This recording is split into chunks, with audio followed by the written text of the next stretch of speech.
अस्सलाम वालेकुम नाज़रीन, मैं हूं असद अली तूर अपने प्रोग्राम असद तूर अनसेंसर्ड के साथ। आज हम आपको 4 चीज़ों पर ख़बर देंगे।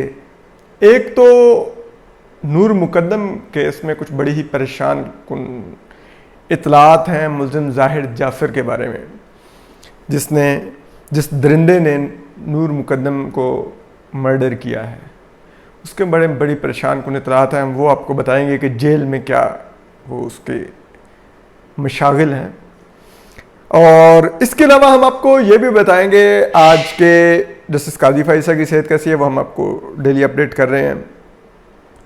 इसके अलावा हम आपको रहीम यार खान में जो हमारे हिंदू बहन भाइयों के जो मंदिर पर जो अटैक हुआ है, जो हमारे पाकिस्तानी हैं उनके मंदिर पर जो अटैक हुआ है, उस पर भी हम आपको बताएंगे कि वो क्या वाक़या है, किस तरह से हुआ, क्योंकि ये बड़ा ही परेशान और शर्मनाक वाक़या है। और इसका जो ग्राउंड है, जो इस वाक़े का, वो आप सुनेंगे तो आप परेशान हो जाएंगे। इसी तरह हम आपको जो चौथी चीज़ है वो है आज़ाद कश्मीर के इलेक्शन के बाद जो PTI ने प्राइम मिनिस्टर वहाँ पे मुंतखब किए हैं। तो चले सबसे पहले आगाज़ लेते हैं आज़ाद कश्मीर के इलेक्शन से। आज़ाद कश्मीर के इलेक्शन हुए, PTI को मेजॉरिटी मिली, प्राइम मिनिस्टर का मामला था। सरदार तनवीर इलियास ने मुबैना तौर पर पैसों के मुंह खोले हुए थे, तमाम वज़रा को अकोमोडेट भी किया हुआ था बेचारे ने सेंट हॉर्स में। बैरिस्टर सुल्तान महमूद अलग अपनी लॉबिंग करते फिर रहे थे रावलपिंडी के थ्रू प्राइम मिनिस्टर बनने के लिए। तो ये दोनों फ्रंट रनर थे। इतने में जो हमारी भाभी हैं, जो खातून अव्वल हैं, बुशरा बीबी, उन्होंने किया फिर इस्तिखारा, जो उन्होंने पर्ची निकाली पता नहीं, तो उसमें से फिर नाम निकला कि इधर भी एक ऐन आएगा तो प्राइम मिनिस्टर बचेंगे। तो फिर वो जब ये ऐन का फैसला हुआ, लाइक सिंध में इमरान इस्माइल हैं, पंजाब में उस्मान बुज़दार हैं, वज़ीर-ए-आज़म इमरान खान हैं, फिर अब एक और सदर आरिफ अलवी हैं। एक और ऐन की तलाश जारी थी तो अब्दुल क़य्यूम आ गए, और अगले चीफ जस्टिस भी ऐन से उमरता बंदयाल आ रहे हैं। तो अब देखिए अगला आर्मी चीफ भी कहीं ऐन से ना हो। आपको पता है जनरल आसिम मुनीर इस वक्त गुजरांवाला के कोर कमांडर हैं।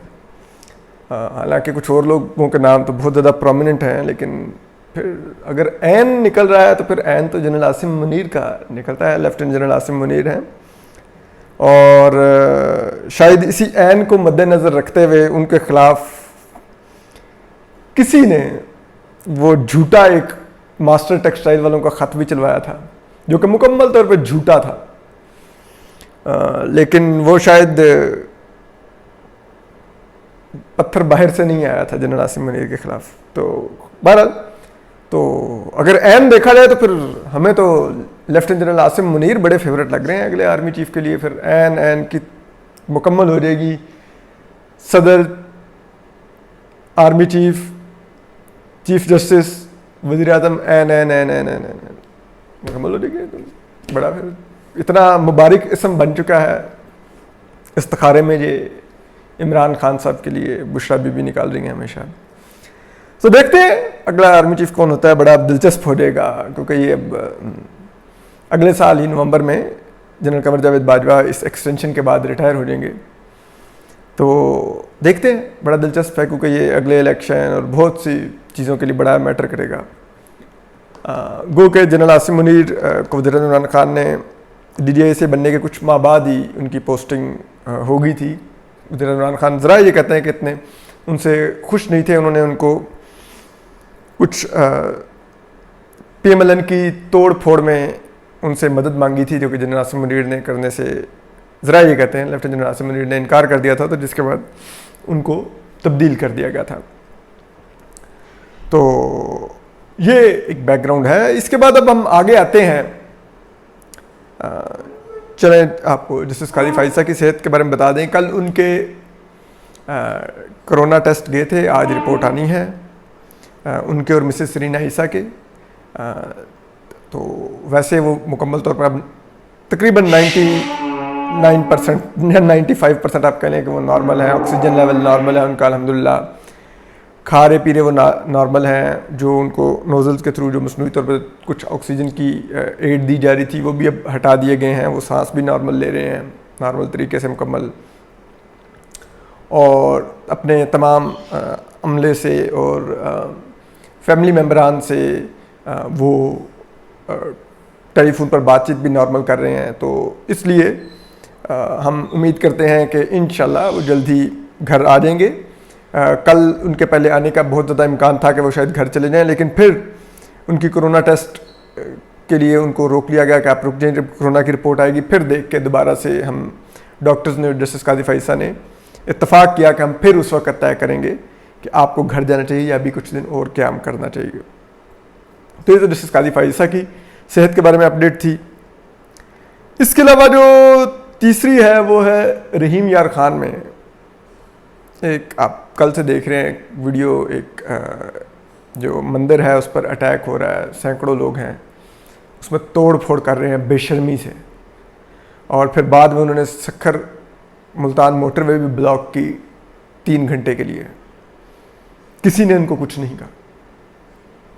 मंदिर था तो इबादत गाह ही ना, मुकद्दस जगह ही थी ना किसी की।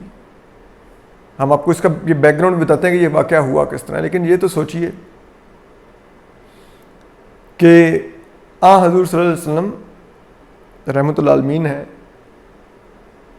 यहूदियों का वफ़द आया मदीना में आपसे मुज़ाकरात करने के लिए। उनकी इबादत का वक्त हुआ, उन्होंने कहा हमने इबादत करनी है। हज़ूर सल्लल्लाहु अलैहि वसल्लम ने मस्जिद नबवी खुलवाई उनके लिए, उनको कहा कि आप यहाँ पर जाके इबादत कर लीजिए। उन्होंने कहा कि आप मुसलमान हैं, ये आपकी इबादत गाह है, आप हमें यहाँ पर इबादत की इजाज़त दे रहे हैं। तो हज़ूर सल्लल्लाहु अलैहि वसल्लम ने कहा कि इबादत तो आपने खुदा की ही करनी है ना, तो ये अल्लाह का घर है, यहाँ पे सब अल्लाह की ही इबादत करते हैं, तो आप भी कर सकते हैं। मतलब ये हमारे यहाँ था कि हज़ूर सल्लल्लाहु अलैहि वसल्लम गैर मुस्लिमों को भी कहते थे कि इबादत करने आके। यहाँ पर रहीम यार खान में क्या हो रहा है, एक हिंदू बच्चा 9 साल जिस बेचारे की उम्र और जहनी तौर पे अनस्टेबल, वो एक मदरसे में चला गया, मदरसे के वॉशरूम में उसने वॉशरूम को यूज़ कर लिया। उस मदरसे के मौलवी ने और मदरसे वालों ने उस बच्चे को पकड़ के पुलिस के हवाले करके उस पर ब्लास्फेमी की FIR कटवा दी, एक जहनी अनस्टेबल 9 साल बच्चे के ऊपर। हालांकि कहते हैं कि जो इलाके की एक रईस कबीला है कि जो बड़ा असर रसूख वाला है, उन्होंने इंटरवीन करके इस हिंदू बच्चे के जो 9 साल था उसके वालिदैन से माफ़ी भी मंगवा दी इस अमल पर, और उसके माँ बाप ने बताया भी कि हमारा बच्चा मेंटली अनस्टेबल है। लेकिन फिर भी उस मदरसे वालों ने माफ़ नहीं किया। आप सोचिए ये मौलवी कैसे अल्लाह को जवाब देंगे, ये जो इस मदरसे के मौलवी हैं।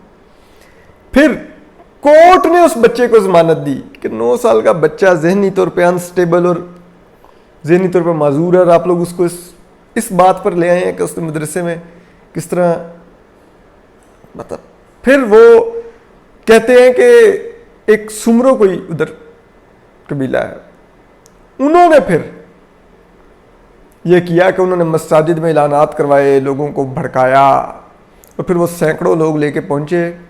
उन्होंने उस मदरसे में तोड़ फोड़ की, आग लगाई, जलाओ गिराओ किया, हिंदुओं के जो बरादरी के जो घर हैं उन पर भी हमलों की कोशिश की, और फिर उसके बाद उन्होंने जाके सखर मोटर भी ब्लॉक कर दी। और पुलिस का कहना नहीं कि हम वो असल में शोहदा वाली उसमें बिजी थे, शोहदा डे वाले इवेंट में, तो इसलिए हम टाइम पर नहीं पहुंच सके, बाद में रेंजर्स वगैरह लगा देगी। भाई ये क्या बात है, ये जो 3 घंटे बैठे रहे मोटरवे ब्लॉक करके, ये वही थे जो मंदिर को तोड़ फोड़ करके आए थे, ये उसके मुजरिम थे।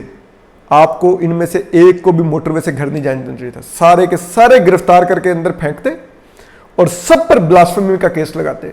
ब्लास्फेमी लॉ अगर गैर मुस्लिमों पर या हमारे अपने मुसलमान बहन भाइयों पर जिनके ऊपर इल्ज़ाम लग गया कि इन्होंने कुछ तौहीन मजहब की है, तौहीन, तो उन पर लग सकता है, तो इन पर क्यों नहीं लग सकता? अगर ये गैर मुस्लिम की इबादतगाह के ऊपर हमला करें, जबकि हमारा आइन कहता है कि वो भी बराबर के पाकिस्तानी हैं। हमारे कायद-ए-आज़म मोहम्मद अली जिन्ना ने कहा कि सब आज़ाद हैं मंदिरों, मस्जिदों, गिरजाघरों में जाने के लिए, गुरुद्वारों में जाने के लिए, कोई किसी को नहीं रोक सकता, हर एक को आज़ादी है। उस पाकिस्तान में ये हो और उनके ऊपर ब्लास्फेमी का फिर आप केस ना लगाएं, इनको ब्लास्फेमी लॉ में चार्ज करके अंदर डालें। ये मजाक है।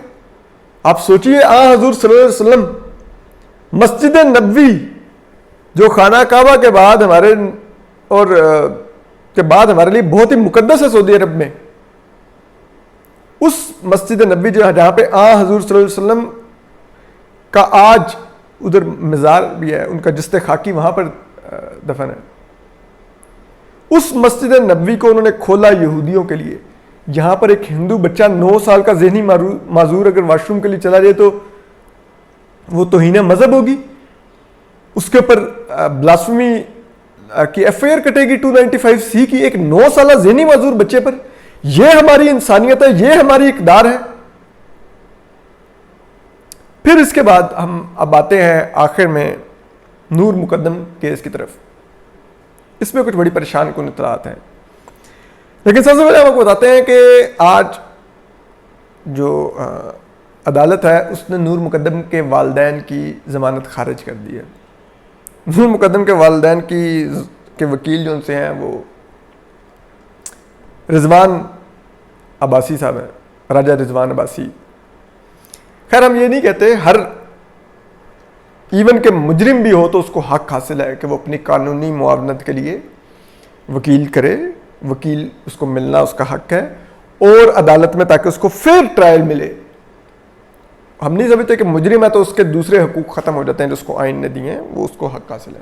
लेकिन राजा रिजवान अब्बासी साहब का बैकग्राउंड बड़ा दिलचस्प है। ये गद्दार मफरूर आमिर जनरल मुशर्रफ के वकील रहे हैं,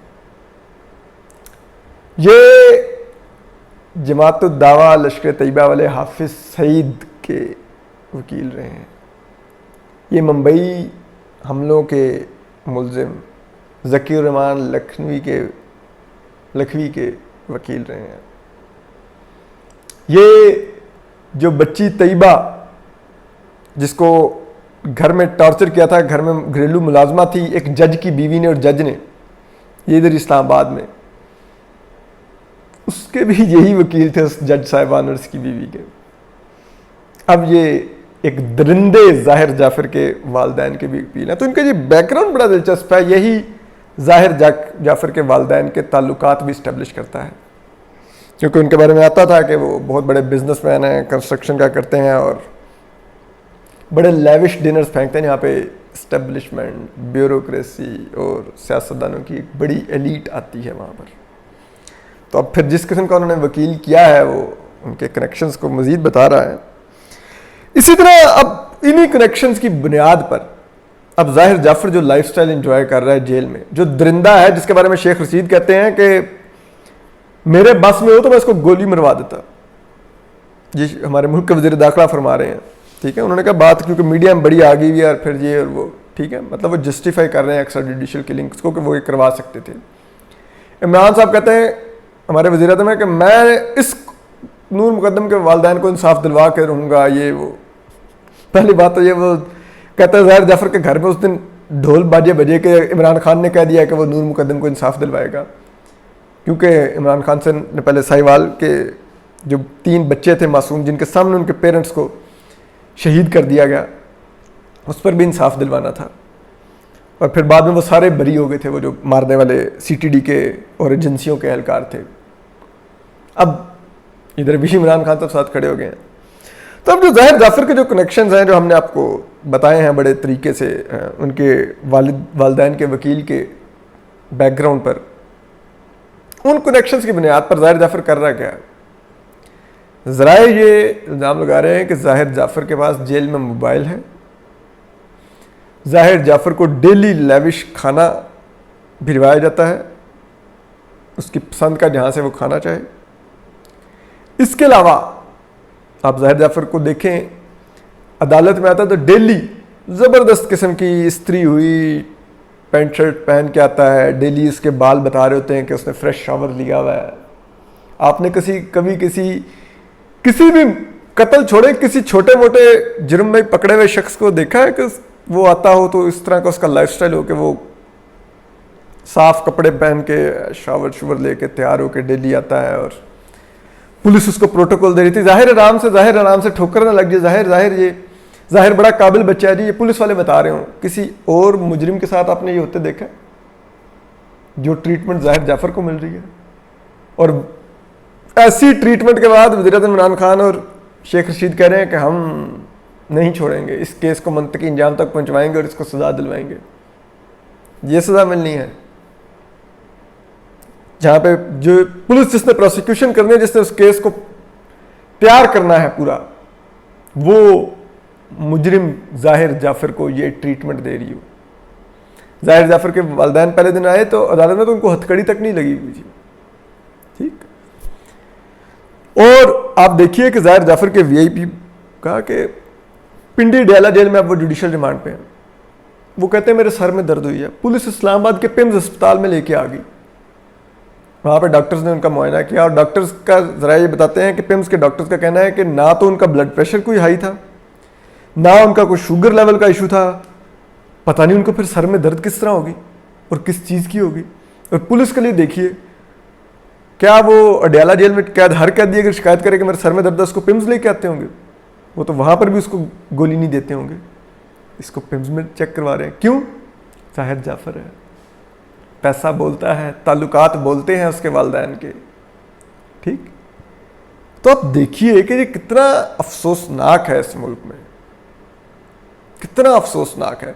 जेल में कैद क्यों किया जाता है? इसकी सजा ये होती है कि आपको खुली फजा नहीं मिलेगी, आप उस बंद जगह पे रहेंगे, सजा काटेंगे ताकि आपको अंदाजा हो कि मैंने अपनी आज़ादी क्यों खोई एक जुर्म की वजह से। लेकिन जाहिर जाफर को बाहर की हवा लगवाई जा रही है, बाहर घुमाया फिराया जा रहा है सर में दर्द की मुबीना दर्द पे कि आओ बाहर चलते हैं, पिम्स ले चलते हैं तुम्हें। आखिर क्यों ये स्पेशल ट्रीटमेंट आखिर क्यों जाहिर जाफर को मिल रही है? ये जो ज़राए कह रहे हैं कि मोबाइल उसके पास है, ये क्यों है मोबाइल उसके पास? बताएं ना पुलिस वाले, क्यों उसको लेविश खाने मिल रहे हैं? क्यों वो डेली शावर ले रहा है, उसको इस्त्री हुए हुए डेली नई पैंट शर्ट्स पहनाई जा रही हैं? क्यों? एक दरिंदा जिसने पूरे मुल्क को हिला दिया है, एक बच्ची को यूं मर्डर करके कि उसका सर उसने अलहदा कर दिया जिस्म से, इतना खौफनाक दरिंदा। अब सोचिए, वो इस जाहिर नूर मुकद्दम के वालिद आते हैं डेली कोर्ट में इस केस में, वो क्या उनके दिल पर क्या गुजरती होगी कि ये दरिंदा सामने खड़ा है जिसने मेरी बेटी को कत्ल किया है, और किस तरह चमकते हुए साफ सुथरे कपड़ों में खड़ा है, और पुलिस वाले किस तरह उसको प्रोटोकॉल दे के ला रहे हैं, ले जा रहे हैं। एक बेटी के बाप का भी तो सोचिए वो क्या सोचती होगी।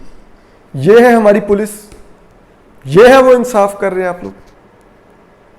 तो बहरहाल अब अदालत ने बहरहाल जाहिर जाफर के वालिदैन की जमानत खारिज कर दी है, जो उन्होंने जमानत की अपील दायर की थी, और वो इन ग्राउंड्स पे खारिज किया कि जाहिर की वालदा और वालिद जानते थे, जो प्रोसिक्यूशन ने केस लड़ा, पब्लिक प्रोसिक्यूटर ने, कि हमारा बेटा इस्लामाबाद में एक लड़की पर तशद्दुद कर रहा है, उसको कत्ल कर रहा है, लेकिन उन्होंने पुलिस को नहीं बुलाया। आखिरी दम तक पुलिस को हमसाये ने कॉल करके बताया, वालिदैन ने कॉल नहीं की। उन्होंने मदद की अपने बेटे की और छुपाया इस कत्ल को। आप वो आज जाहिद गिशोरी ने स्टोरी की हुई है, आप देखिए कि जाहिद का माँ जिस दिन ये बेटा उस नूर मुकद्दम बेचारी पर तशद्दुद कर रहा था, उसको मारपीट कर रहा था पूरा दिन, वो पूरा दिन बार बार बेटे से भी इन टच थी, कॉल करके इधर उधर लोगों से भी कॉल करके इस कत्ल को छुपाने की कोशिश कर रही थी, और मजे से कराची के मुख्तलिफ जगहों पर घूम फिर रही थी। उनका कॉल रिकॉर्ड और उनकी मोबाइल लोकेशन बता रही हैं। वो शॉपिंग्स करने भी जा रही थी, वो लोगों से अपने अजीज़ वक़ारब से मिलने भी जा रही थी, घूम फिर भी रही थी गाड़ी में। नहीं फिक्र थी तो उनको ये फिक्र नहीं थी कि मेरा बेटा इस्लामाबाद में एक बच्ची बेगुनाह पर, एक मजलूम पर तशद्दुद कर रहा है और उसको जान से मारने की तैयारी कर रहा है। उन्होंने पुलिस को नहीं बताया। अगर पुलिस को वो बड़े वक्त बता देती, पुलिस आकर रेड करती, नूर मुकद्दम आज जिंदा होती। बहरहाल हम आपको अपडेट करते रहेंगे। अपना ख्याल रखिए, सलामत रहिए, अल्लाह हाफिज।